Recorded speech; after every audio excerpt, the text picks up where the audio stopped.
Magandang gabi. Hayaan niyo akong kwentuhan kayo patungo sa mahimbing na pagtulog. Ang kwento natin ngayong gabi, si Likha at ang lihim na kaharian. Isang mainit na tanghali sa loob ng isang lumang bahay sa gilid ng bukid. Maririnig ang tunog ng kawayan na bumabangga sa bawat bugso ng hangin. Ang sahig ay yari sa kahoy. Kumintab sa tagal ng paglalakad ng henerasyon ng mga paa. Ang mga bintana ay gawa sa kapis na tila mga mata ng tahanan, tumatanggap ng liwanag. Abala si Likha, isang 9 taong gulang na batang babae na puno ng tanong at malawak na imahinasyon. Sa kanyang kandungan ay isang basket ng mga tuyong damit. Karamihan ay duster ni Lola at mga luma niyang t-shirt na may mga cartoon na kupas na. Habang masinop na tinutupi ang bawat isa, sumisilip siya sa labas kung saan nakasampay ang iba pang mga damit. Bigla, napansin niyang may nawawalang kapares ang isang medyas. Ang paborito niyang asul na may manipis na guhit ng dilaw. Saan kaya yun napunta? Bulong niya habang nagtitingin-tingin sa paligid.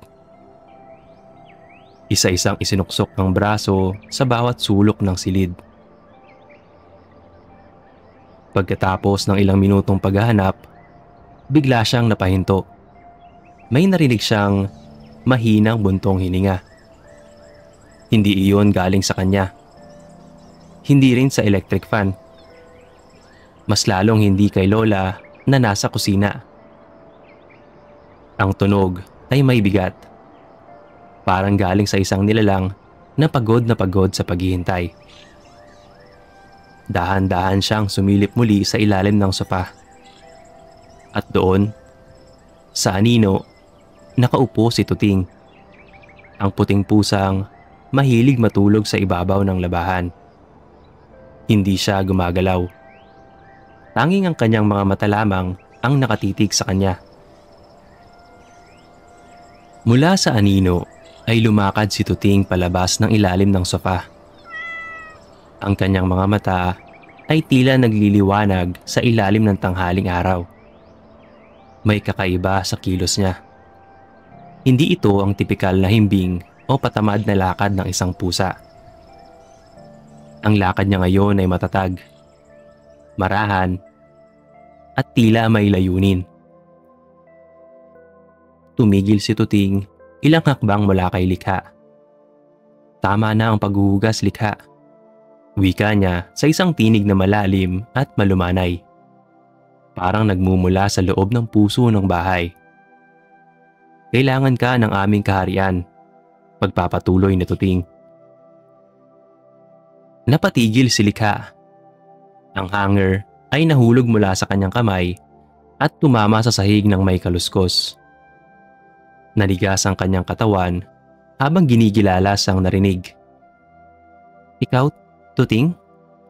Nagsalita ka? Ngunit hindi siya sinagot ni Tuting. Sa halip, lumingon ito patungo sa basket ng labahan. Ang mga sinampay ay bahagyang kumakampay sa hangin. At tila sumasayaw ang mga aninong nakapaligid sa kanila. Isang uri ng tensyon ang bumalot sa hangin. Isang imbitasyon at babala. Hindi na tayo pwedeng magtagal pa, dagdag ni Tuting. Mabilis ang paghina ni Haring Pusanicus. Kung hindi tayo kikilos, malalagas ang mga alaala ng mundo namin. Anong mundo? Tanong ni Likha.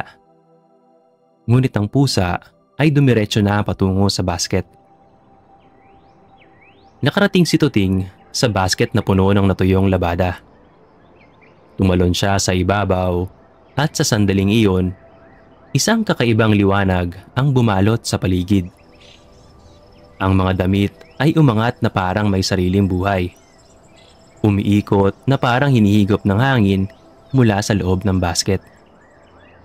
Mula sa ilalim nito ay sumilay ang isang ilaw na hugis bilog na parang isang lagusan. Tila pintuang gumagalaw. Si Likha ay nanatiling nakatayo, mulat na mulat ang mga mata. Ang kanyang mga binti ay nanginginig. Ngunit sa loob-loob niya, isang pamilyar na pakiramdam ang bumangon. Ang uri ng takot na may kasamang matinding pag-usisa. Ang parehong damdamin na nararamdaman niya tuwing nagbabasa ng lumang libro ng alamat ni Lola. "Huminga ka lang," ani ni Tuting mula sa loob ng basket. "At alalahanin mong hindi lahat ng mahiwaga ay dapat katakutan." Huminga ng malalim si Likha. Dahan-dahan siyang lumapit at sa isang mabilis na kilos, tumalon siya papunta sa basket. Pakiramdam niya ay para siyang nalulunod sa hangin. Bumagsak sa isang lagusan ng liwanag at ulap, puno ng mga alingaw-ngaw ng pusa, tawa, at tunog ng ulan. Hindi niya alam kung gaano katagal siyang bumagsak. Ngunit nang maramdaman niyang muli ang lupa sa ilalim ng kanyang katawan, napansin niyang malambot ito, parang kama ng lumot. Sa paligid ay gubat. Ngunit hindi basta-basta ang gubat. Ang mga punong akasya ay napakataas. Halos di matanaw ang tuktok. Ang mga dahon nito ay kumikislap kapag natatamaan ng ilaw. Ang paligid ay malamig kahit tanghali. Ang hangin ay may dalang halimuyak ng bagong sibol na mga bulaklak. Ang mga halaman ay hindi pamilyar kay Likha. May hugis parang bituin, may kulay na wala sa kanyang mundo.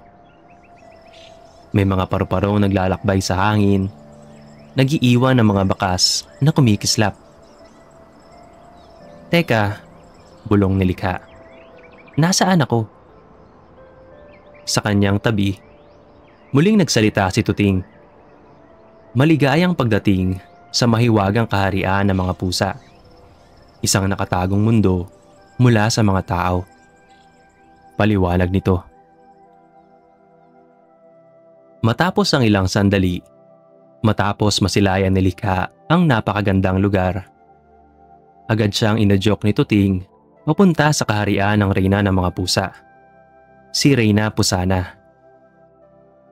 Sila ay maingat na naglakad sa mga kakaibang kalsada, habang pinangungunahan ni Tuting ang daan. Habang naglalakad, nakita ni Likha ang mga pusang nakatayo sa dalawang paa. Bawat isa ay may kasuotang gawa sa pinagtagpi-tagping dahon, tela, at talulot. Parang sinaunang mga tagapangalaga ng gubat. Lumapit ang isa. Yumuko sa kanya at nagwikang, "Maligayang pagdating, aming tagapagligtas." Sa bawat sulok ng nayon ay may ginagawang ritual. May naghahabi ng mga tela mula sa sinulid ng bulalakaw. May naghahalo ng tsaa gamit ang sinag ng buwan. Pagkatapos makilala ni Likha ang ilan sa mga mamamayang pusa, muli silang nagpatuloy sa paglalakbay patungo sa kaharian. Sa di kalayuan mula sa nayon, si Likha ay may natanaw na mahabang tulay. Nag-alangan si Likha, pero agad na pinagaan ni Tuting ang loob niya. Hanggang sa tinawid nila ang isang tulay na tila gawa sa balahibo. Manipis, ngunit matibay. Kumikislap ito sa bawat hakbang. Sa ibaba ay may ilog na nagliliwanag, na parang ginintuang salamin. May mga nilalang na anyong isda, ngunit may balahibo at buntot na parang pusa. Nang makarating sila sa gilid ng isang bangin, huminto si Tuting. "Heto na," aniya. sabay turo sa gitna ng tulay. Ang tulay ay hindi gawa sa kahoy o kawayan. Isa itong napakahabang hibla ng balahibo. Kumikinang, kumikislap sa liwanag ng buwan. Isa-isa itong pinagsama mula sa mga balbas ng matatandang pusang mandirigma na voluntaryong isinakripisyo ang bahagi ng kanilang katawan upang mapagduktong ang dalawang mundo. Balahibo ito ng katatagan, paliwanag ng isang matandang pusa. Bawat hibla ay sinubok ng panahon at panata. Dahan-dahang tumapak si Lika. Ang bawat hakbang ay parang papunta sa isang panaginip. Sa gitna ng tulay, biglang humangin at ito ay bahagyang gumalaw. Napakapit siya kay Tuting. "Huwag kang matakot," sabi nito. Ang mga balahibo sa tulay na ito ay mas matatag kaysa bakal kapag ang intensyon at kalooban mo ay busilak. Sa dulo ng tulay ay naghihintay ang isang mas malawak na kagubatan. Mas madilim, mas tahimik. At sa gitna nito, sumisilip ang isang dambuhalang puno. Unti-unti, silang lahat ay nakatawid ng ligtas papunta sa kabilang dulo ng tulay. "Konti na lang at malapit na natin marating ang kaharian. Halika," ani ni Tuting. Matapos ang patuloy nilang paglalakad, dahan-dahan nilang natanaw ang kaharian ng Reyna. Isang buhay na buhay at napakalaking puno na tila napupuno ng mahika. Ang punong kapok ay tila isang bundok. Ang katawan nito ay makapal. May lapad na kasing laki ng 3 bahay. Ang mga ugat nito ay tila katedral na yakap sa lupa. At sa ibabaw ng mga ugat ay may mga hagdang binuo ng mga pusang karpintero gamit ang sinulid mula sa mga bulak ng kapok. Ang loob ay parang kuweba. Ngunit bawat sulok ay may ukit. Mga kwento ng digmaan, kapayapaan, at pagbabalik. May mga larawan ng mga batang katulad ni Lika na dati ring dumaan sa kaharian, ngunit hindi na muling nakita. Sa kisame ay may ilaw na parang mga bituin. Mga alitap-tap na sinanay upang manatili sa tamang lugar. Nagpapailaw sa buong palasyo na may ritmo ng paghinga ng kagubatan. Ang mga pader ay may kasaysayan ng mga pinunong pusa. Bawat isa ay inukit sa sariling kwento. "Ito ang puso ng kaharian," bulong ni Tuting. "Dito nakatira ang Reyna." Sa gitna ng bulwagan, sa ibabaw ng isang trono na yari sa matitibay na ugat ng puno, nakaupo ang isang pusang ubod ng puti. Walang bahid ng ibang kulay, parang ulap. Si Reyna Pusana. May matang tila bituin at may korona na gawa sa sampagita at pinong gintong sinulid. Lumapit siya kay Lika at tumingin sa kanyang mga mata. "Ikaw ang napili," wika nito. "Ang Haring Pusanicus ay naghihingalo. At ikaw ang tanging maaaring tumulong." Isinalaysay ni Reyna Pusana ang paghina ng puso ng kaharian. Isang pusang tagapangalaga na konektado sa alaala, kasaysayan, at buhay ng buong kaharian. Kapag tuluyang nawala ang hari, mawawala rin ang alaala ng kanilang kasaysayan. "Ngunit, bata lang ako," sagot ni Lika. Ang kagandahang loob ay wala sa edad. Bihira lamang ang taong nakakapasok sa mundong ito. Bukod dito, kabataan lamang ang may kakayahan makatawid papunta rito. Ang inyong busilak na puso ay higit na naiiba kumpara sa matatanda ng inyong mundo. Sagot ng reyna. Hindi man buong naintindihan ni Likha ang lahat ng paliwanag, pero sa puso niya, buo ang tiwala niya sa reyna at kay Tuting. Sa isang silid na tinatawag na Salaming Alaala, dinala si Likha.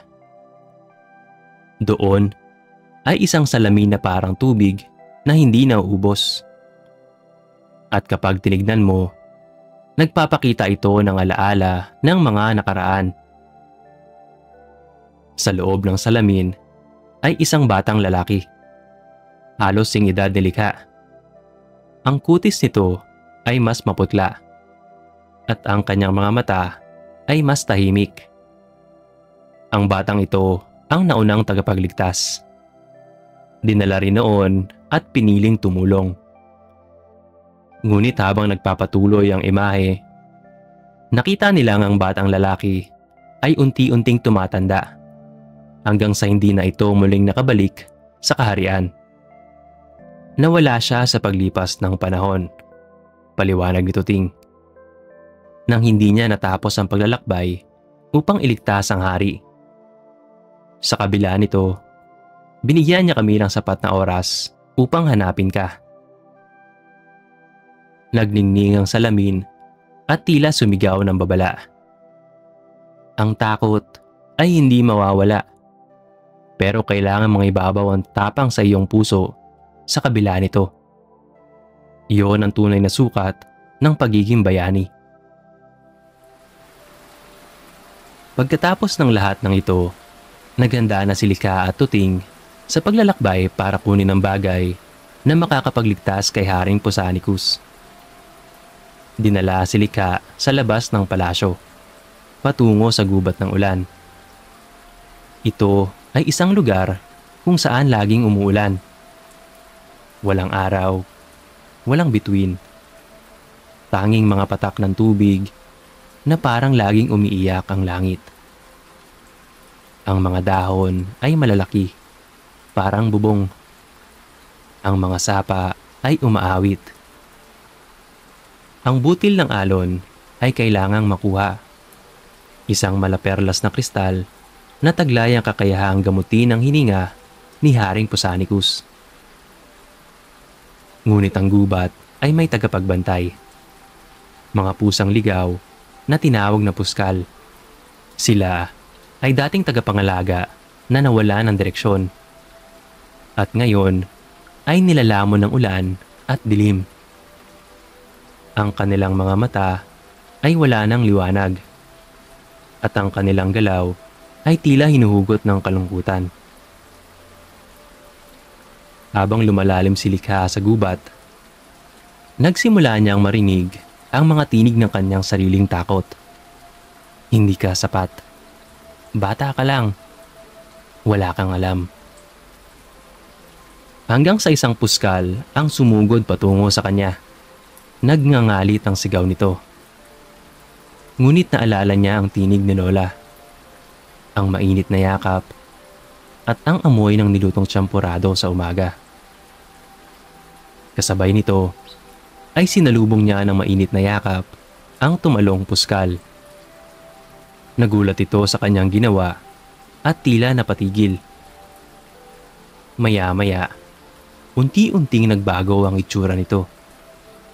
Bumalik ang dati nitong balahibo at kulay. At muling nagkaroon ng buhay ang kanyang mga mata. Ang puskal ay tuluyang nagbagong anyo. Dahil sa iyong pagmamahal, ang puskal ay naging puspin. Isang pusang sinasalamin ng damdamin ng nag-aalaga rito. Paliwanag ni Tuting. Nakita ito ng ibang mga ligaw na pusa at maingat na sumunod sa yapak ng naunang pusa. Isa-isa, ang lahat ng puskal sa kagubatan ay nagbagong anyo rin. Ngayon, lahat sila ay masayang naglalaro kasama ni Likha. Pagkatapos nito, sila ay nagpaalam na sa mga ito. May tuwa sa kanilang mga mata dahil sa magandang pagbabago. Ngunit mayroong ding lungkot dulot ng pamamaalam. Sa pagpapatuloy ng kanilang paglalakbay, pagkatapos ng mahaba pang paglalakad, nakakita sila ng malaking talon. Ito ang talon ng liwanag. Sa ilalim nito, may nakita siyang umiilaw. Ito ang butil ng alon. Isang kristal na umiikot sa sarili, sumasayaw sa ulan. Hinawakan niya ito. At sa sandaling iyon, tumigil ang ulan. Sandali lamang, ngunit sapat para makabalik siya ng ligtas. Habang bumabalik si Likha mula sa gubat ng ulan, napadaan siya sa isang tahimik na bahagi ng gubat kung saan tila nawawala ang lahat ng tunog. Wala ni huni ng ibon o kaluskos ng dahon. Doon niya unang narinig ang mahinang pag-ungol. Parang matandang aso na may pilay. Sa tabi ng isang sapa na tila gawa sa salamin, nakaupo ang isang askal. Makapal ang balahibo, bahagyang kulot, at may pilak na pilat sa isang mata. Ito si Asmodeus, ang dating bantay ng hangganan ng kaharian. Kailangan mong lumapit ng dahan-dahan, bulong ni Tuting. Siya ay dating kaaway namin, ngunit siya rin ang unang nakipagsundo para sa kapayapaan. Nilapitan ni Likha si Asmodeus. Napansin niyang sa kabila ng pagiging matanda at mabangis sa paningin, ang mga mata nito ay may lungkot, parang alaalang hindi maipaliwanag. Ang tubig dito ay hindi basta tubig, sambit ni Asmodeus sa wakas. Ito ay tubig ng katotohanan. Kung sisilipin mo, makikita mo ang lihim na tinatago kahit sa sarili mo. At doon, sa ibabaw ng tubig, nakita ni Likha ang isang imahe. Hindi ng sarili niya, kundi ng mga pusang nawalay. Tulad ng mga puskal na nakita niya kanina, ngunit hindi na muling gumaling. Isa pala sa kanila ay dating guro ni Tuting. Isa itong trahedyang binabalik-balikan ng kaharian. Sa loob ng isang guwang sa ilalim ng sapa, may isang lihim na lawa. Napapalibutan ng mga batong may ukit na mga lumang baybayin. Nang dumungaw si Likha, nakita niya ang sariling refleksyon. Ngunit iba. Ito'y ngumiti, kumindat, at nagsimulang magsalita ng kusa. Ang paniniwala ay masalimuot, sabi ng refleksyon. Ang tiwala ay hindi lang para sa iba, kundi para rin sa sarili. Biglang nagbago ang tubig. Ipinakita nito ang imahe ng isang aninong nilalang. Madilim, walang muka. Ito ang sumisipsip sa alaala ng kaharian. Isang babala, isang paalala. Panlilin lang ang kanyang sandata, sabi ni Tuting. Kapag naniwala ka sa takot mo, doon siya sumasalakay. Ang tubig ay lumamig. Sa pag-alis nila sa lawa, dala ni Likha hindi lang ang butil ng alon, kundi ang bagong pangunawa. Ang tunay na laban ay hindi sa labas, kundi sa loob. Umakyat sila sa bundok ng Himutok, isang lugar kung saan ang mga ulap ay dumidikit sa balat at ang hangin ay may tunog ng iyak. Narito raw ang mga pusang nawala na sa sarili, kinuha ng isang itim na anino. Hindi sila tulad ng mga naunang puskal. Ang kaluluwa ng mga pusa rito ay hawak ng itim na anino. Ang pagtalo lamang dito ang mga pagliligtas sa mga pusang nawala sa sarili. Habang paakyat, lumilitaw sa mga ulap ang mga mata, buntot, at anino ng mga pusang nawawala. Sila ay nautusang umatake. Ngunit pilit nila itong nilalabanan. Sa halip, sa likod ng kanilang sigaw ay may bulong na, "Balikan mo kami. Tulungan mo kami." Isang tinig ang nagtulak kay Lika papasok sa isang kuweba sa itaas ng bundok. Dito niya nakita ang puso ng dilim. Isang itim na halimaw na tila gawa sa usok at panaghoy. Isa itong nilalang na walang pangalan, ngunit puno ng alaala ng takot at pangungulila. Sa gitna ng kuweba, harap-harapan na si Lika sa nilalang. Hindi ito sumisigaw. Hindi ito umaatake. Bagkus, nagsalita ito sa boses ng kanyang ama. "Lika, bakit mo kami iniwan?" Sumunod ang tinig ng kanyang ina.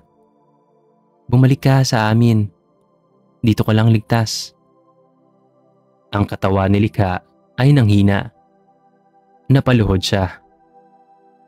Ngunit sa kabila ng luha, pinikit niya ang kanyang mga mata at inalala ang tunay ng ngiti ni Lola at ng kanyang mga magulang.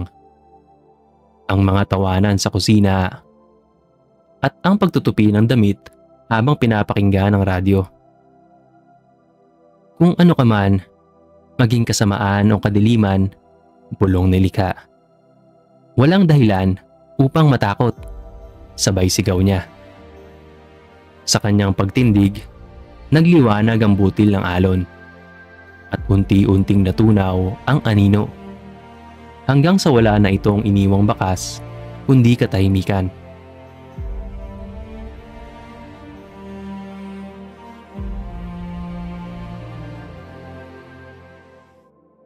Habang palabas ng bundok, humangin ng malakas. Hindi malamig, hindi rin mainit. Isa itong hangin na may dalang tinig. "Kaya mo yan, Lika. Ang puso mo ay gabay mo." Ang boses ni Lola. Walang ibang narinig si Lika kundi ang pagtibok ng sarili niyang puso. Kasing linaw ng tawanan nila ni Lola tuwing umaga. Kasing init ng tsampurado tuwing umuulan. "Oo," bulong niya. "Kaya ko, Lola." Sa pagbalik nila sa palasyo, si Tuting ay biglang huminto. Mula sa kanyang puting balahibo ay lumabas ang isang liwanag. Sa harap mismo ng reyna, unti-unti siyang nagbago. Ang kanyang anyo ay naging mas matangkad, mas matikas. May baluti ng ginto, mga palamuti mula sa kalikasan, mga pakpak na gawa sa bulak ng kapok, at isang baston na may ukit ng tala. "Ako si Bantay ng Buntala," aniya. "Ang prinsipe ng kahariang ito. At ako ang magsisilbing tagapagtanggol ni Lika. Ngayon lamang naibalik ang aking tunay na lakas, matapos mong talunin ang itim na anino." Dagdag paliwanag ni Tuting kay Lika. Sa pinakaloob ng palasyo, sa isang silid na binabantayan ng mga pusang albino, naroroon si Haring Pusanicus. Isang matandang pusa, kulay abo na may mata ng bituin. Ang hininga nito ay mabagal, at bawat tibok ng puso ay sumasabay sa pintig ng buong kaharian. "Likha," mahinang sambit nito. "Anong alaala ang dala mo sa akin?" Lumapit si Lika at inilagay ang butil ng alon sa pagitan ng mga palad niya. Alaala ng tapang kahit may takot. Alaala ng pagmamahal kahit wala na sila. Sagot ni Lika. Kumislap ang silid. Ang mga dingding ay tila nalusaw at muling naipinta. Muling bumilis ang pintig ng kaharian.